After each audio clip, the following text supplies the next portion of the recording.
যোগ্যতা নাই। কোরআনের আয়াতটা আমি আজকের বলবো না, আমি কি বলেছি মাসা ছেলেরা বুঝতে পেরে শোনেন। যেদিন আমার চ্যালেঞ্জ অ্যাকসেপ্ট করবে আমি সেই দিন কোরআন থেকে প্রমাণ করব যার মুখে দাড়ি নাই, যে এক ওয়াক্ত নামাজ পড়ে না, হারাম খায়, মসজিদ কমিটিতে থাকার তাদের কোনো অধিকার। তবে গুনাহ আপনাদের হবে, বেশি বদমাইশি আপনারা। জিজ্ঞেস করে অন্যায় যে করে আর অন্যায় যে সহ্য করে দুজন সমান পাবে। ঠিক বলছি না ভুল বলছি? আপনারা এত নিক্ষমতা কেন? শুক্রবার মসজিদে গিয়ে বলতে পারেন না এই মসজিদ কারোর বাবার নয়। আপনার বাপের দুগাটা জায়গা যদি কেউ দখল করলে এ মাল লাঠি দেখলো। হ্যাঁ না না, শুক্রবার মসজিদে গিয়ে বলতে পারেন না এই মসজিদ কমিটি শোনো, আমরা গ্রামের লোক জুমার নামাজ ছাড়া নামাজ পড়ি না। একে তো আমরা গুনাহগার, ফের এক্সট্রা গুনাহ আমরা মাথায় নিতে পারবো না। শোনো, মসজিদ চালাবে তারা পাঁচ ওয়াক্ত নামাজ পড়ে যারা, মসজিদ চালাবে তারা হারামের সাথে যুক্ত থাকে না যারা। কোন চিটিংবাজের বাচ্চা, হারামখোরের বাচ্চা, মুনাফিকের বাচ্চা যদি মসজিদে দাঁড়িয়ে বলে এই গ্রামের লোকেরা আঙুল লাবা চুপ করে বস, এই মসজিদের জায়গা দিয়ে গেছে আমার ঠাকুরদা, আর এই মসজিদ আমার বাপ চাচারা করে গেছে, সুতরাং এই মসজিদই আমরা যা বলবো তাই হবে। ওই মসজিদে নামাজ পড়বেন না, ও মসজিদে নামাজ হবে না। আরে বাঁদরের বাচ্চা, ও ঠাকুরদা জায়গা দিয়ে যান আর তোর বাপ চাচা মসজিদ করে যান। ওরা যখন মসজিদে দিয়ে দেছে ওটা তোদের নেই, ওটা কার? জোরে বলুন। ওই মসজিদে তোদের অধিকার যতটা, গ্রামের লোকের অধিকার ততটা। খোদার কসম, এই পূর্ব শিমুলিয়ার জুমা মসজিদে আপনাদের অধিকার যতটা, আমি বাচ্চা মাওলানা কারিমুল্লাহ জাহাদি, আমার বাড়ি ডায়মন্ড হারবার, আপনাদের মসজিদে আমারও অধিকার ততটা। ঠিক বলছি না ভুল বলছি? কেন? আল মসজিদুন বাইতুল্লাহ, মসজিদ কার ঘর? চিল্লে বলে এখানে কারোর বাপের জমিদারি চলবে না, এখানে আইন চলবে। চলে বলুন। শোনেন, হক কথা কেন বলি? আমি তো উল্টো পাল্টা ওয়াজ করে যেতে পারি, আপনারাই বলুন। আপনাদের সাথে আমার কোনো ঝগড়া আছে? কথা বলেন, কোনো অশান্তি আছে? আমি আপনাদের বড় ছোট কথা বলবো কেন? আপনাদের অপমান করে আমার কোনো লাভ হবে?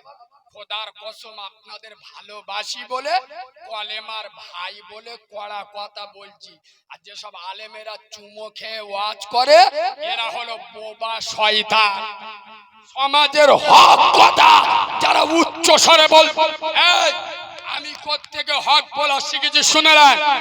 আমাকে যে কারিমুল্লাহ জাহাদি বলে কেন? নেট চলছে আজকের, আমি বলে যাচ্ছি শোনেন। অনেক লোক প্রশ্ন করে আমার, আমি আজও পর্যন্ত কোন জায়গায় বলিনি, কিন্তু আজকের আমি বলতে বাধ্য হচ্ছি। এই জিহাদি টাইটেলটা আমার বাপ দাদার দেয়া নয়, আমার ওস্তাদ হুজুরদের দেওয়া। আর আমি যেদিন থেকে একটা হাদিস পড়েছিলাম, বর্ধমান মাদ্রাসায় আমার পড়াশোনা, শোনেন, ইমামে হুসাইন কারবালার ময়দানে একবার সুবহানাল্লাহ বলুন। সুবহানাল্লাহ জান শীতে গেছে, একটু টাটকা করে সুবহানাল্লাহ বলুন। মালগুলা সুবহানাল্লাহ বলতে, সুবহানাল্লাহ বলতে না সুমান মোল্লা বলতে ফেরেশতারা বুঝতে পারে।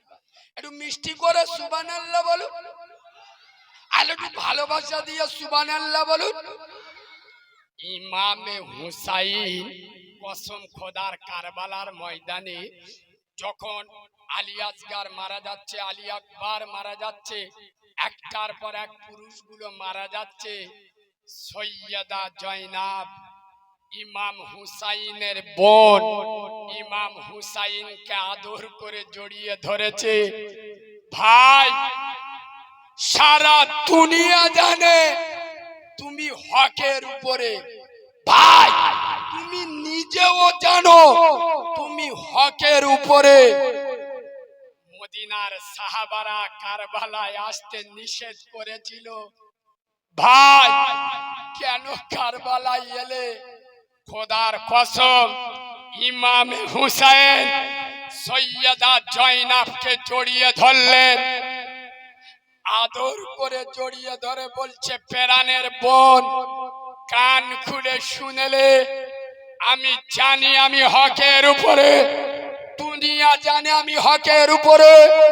নবীর সোনার সাহাবারা আমাকে কারবালায় কুফায় আসতেও নিষেধ করেছিল।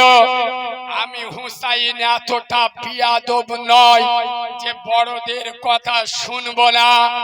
ওরে বোন জয়নাব, আমি রাতের বেলায় মদিনায় যখন ছিলাম, রাতে আমি ঘুমাচ্ছি, স্বপ্নের মাধ্যমে তোর নানা, আমার নানা নবী মুস্তাফা এসে আমাকে বলছে, হুসাইন রে, আজ যদি তুমি কারবালার ময়দানে ইয়াজিদের অত্যাচারের বিরুদ্ধে যদি ইয়াজিদের সামনে যদি না দাঁড়াও, এ হুসাইন, কিয়ামতের সকাল পর্যন্ত মানুষ জালেমের কাছে মাথা নত করে নেবে, অত্যাচারের বিরুদ্ধে মানুষ প্রতিবাদ করবে না। ওরে হুসাইন, ইয়াজিদের প্রচলন বেড়ে যাবে। খোদার কসম, ইমামে হুসাইন জয়নাবকে বলছে, হুসাইন, আমার নানা নবী মুস্তাফার কথা শুনে আমি হকের উপরে আমার জীবন চলে যাই যাক, কিন্তু আমি হুসাইন তমু কুফাবাসীদের কথায় আমি এখানে এসেছি। কসম খোদার, কিয়ামতের ময়দানে যেসব বক্তারা, যেসব আলেমেরা দাউদের ভয়ে, কমিটির লোক রেগে যাবার ভয়ে, সোথা উঠে যাবার ভয়ে যারা হক কথাগুলো সম্মুখে বলতে পারে নাই, রাসূল বলে যাচ্ছেন এরা হলো বোবা শয়তান। আমার মতো যুগ উপযোগী আর এত কড়া ভাষায় শুনবেন? রাসূলুল্লাহ একটা ট্যাবলেট দিচ্ছি, শোনে। রাসূল বলে যাচ্ছে বিয়েটা সহজ করে দাও।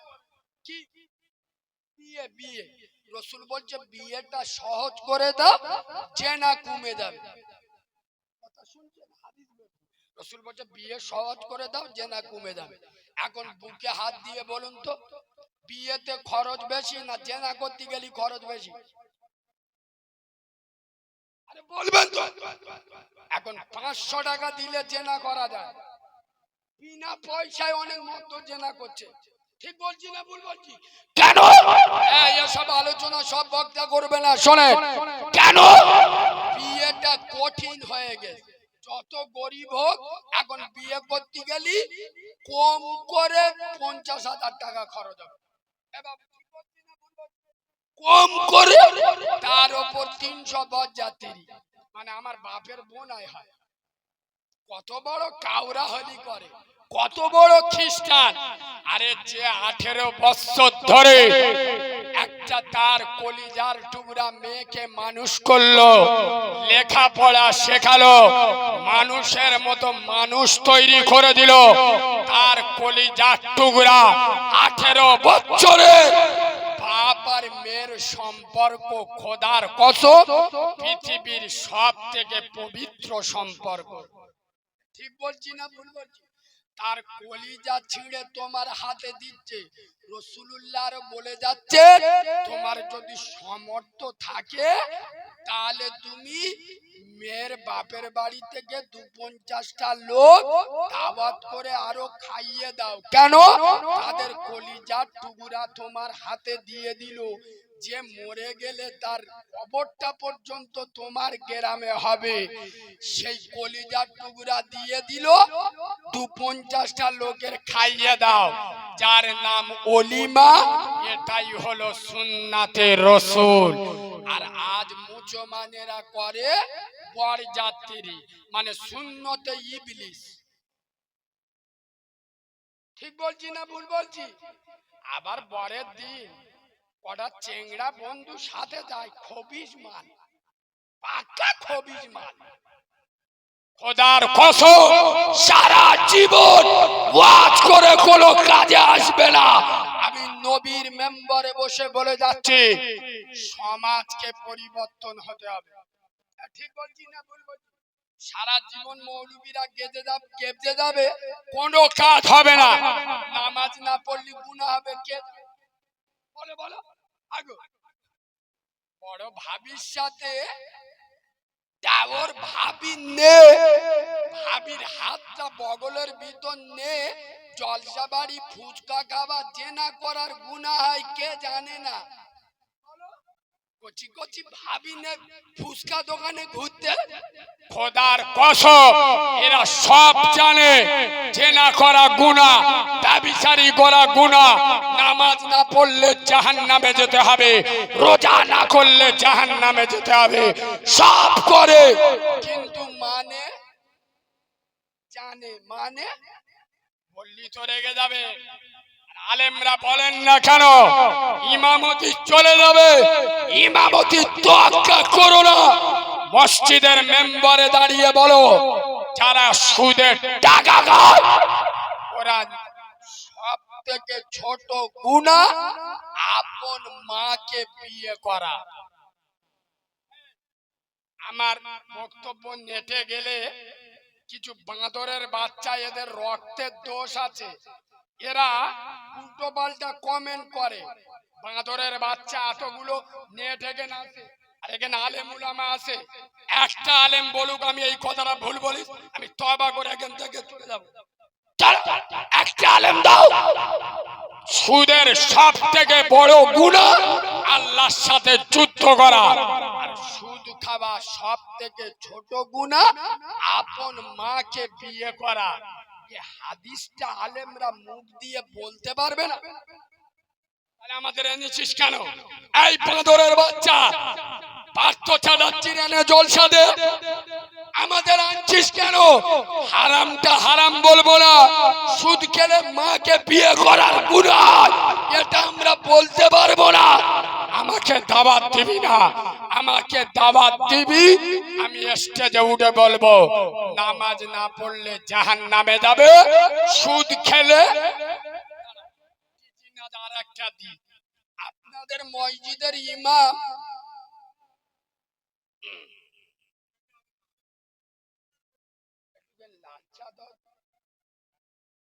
ও বাবু, আমার কথা কি কষ্ট পাচ্ছে?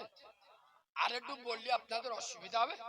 আর একটু বলবো বলবো কই তাকবীর দেন, নারে তাকবীর, আরো জোরে নারে তাকবীর। একটা দারুণ কথা বলার একটা হাদিস বলবো শুনে।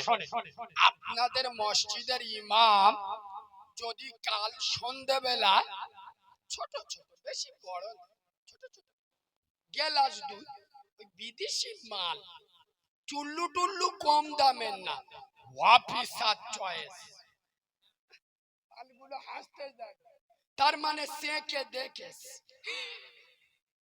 চেকে দেখে। এ বাবু, ইমাম যদি বিদেশি মদ 2 গ্লাস খায়, সত্য কথা বলুন, ওই ইমামের পিছনে আপনারা নামাজ পড়বেন? কথা বলে না কেন? ওকে মসজিদে রাখবেন কেন? ইমাম কি খেয়েছে? মদ। মদ খাওয়া কি হারাম কারে বলে? কত কঠোর প্রশ্ন করলি হয়, ওসব আমাদের শালি জানে, আমরা জানি না। আল্লাহর নিষিদ্ধ জিনিসকে হারাম বলা হয়। ইমাম মদ খেয়েছে, ওর পিছনে নামাজ পড়বেন না। বলস শিমুলিয়ার মুসলমানের বাচ্চা, মদটা শুধু ইমামের জন্য হারাম, নামাজের সবার জন্য হারাম।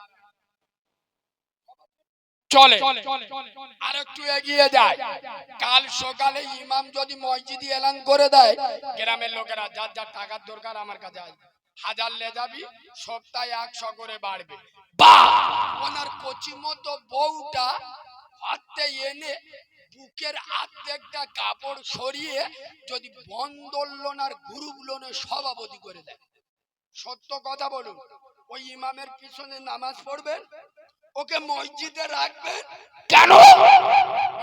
ইমামের বউ হারাম খোর, সুদ খায়। ঠিক না ভুল? এই মুসলমানের বাচ্চা, খোদার কসম, আজ বাংলার মুসলমানের ছানারা, মুসলমানের বাচ্চারা এত নিকৃষ্ট, বেহায়া, জালি, 2 নাম্বার, থার্ড ক্লাস মাল হয়ে গেল।